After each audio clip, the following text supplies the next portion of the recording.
What's happening, high steppers? So I am sitting in my driveway. Um, yeah, I just didn't feel like going into the house right now. But I wanted to talk about this mistake that just happened when I went to Cookout to get something to eat. Now I haven't been to Cookout in a while, and so not for myself anyway. And so I didn't know that crispy chicken and barbecue chicken sounded like the same thing. I asked for a spicy, crispy chicken plate with hush puppies and fries, right? Okay. Yeah, simple enough. I get to the window and pay for my food, and next thing I know, I came home with a grilled barbecue chicken sandwich. But at least I had the french fries and the hush puppies. So, I mean, I didn't want to drive back. I said, well, let me go ahead and I looked at the sandwich because, I inspected and stuff. I looked at it and I was like, this doesn't look like a crispy chicken sandwich, but at least it's chicken because I don't eat a whole lot of beef. So, yeah, I tasted it. I was like, oh, okay, I'm going to let them get by with this because it was actually pretty good. It's not what I wanted, but it was actually pretty good. So, kudos to the Cookout for that.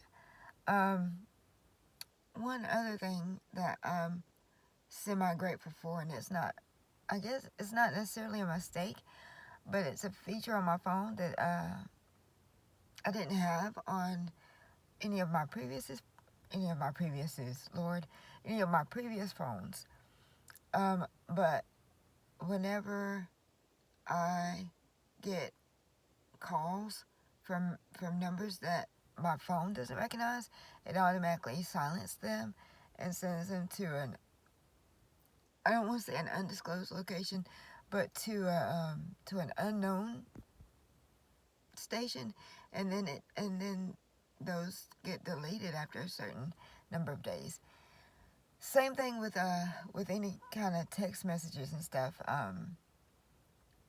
If my phone doesn't recognize text messages, and like if I get a message from a number that is either not saved or my phone doesn't recognize, then those get sent to a an unknown, or for the lack of a better term, undisclosed location, and then later gets deleted. So that comes in handy when we've been inundated with spam calls and things like that.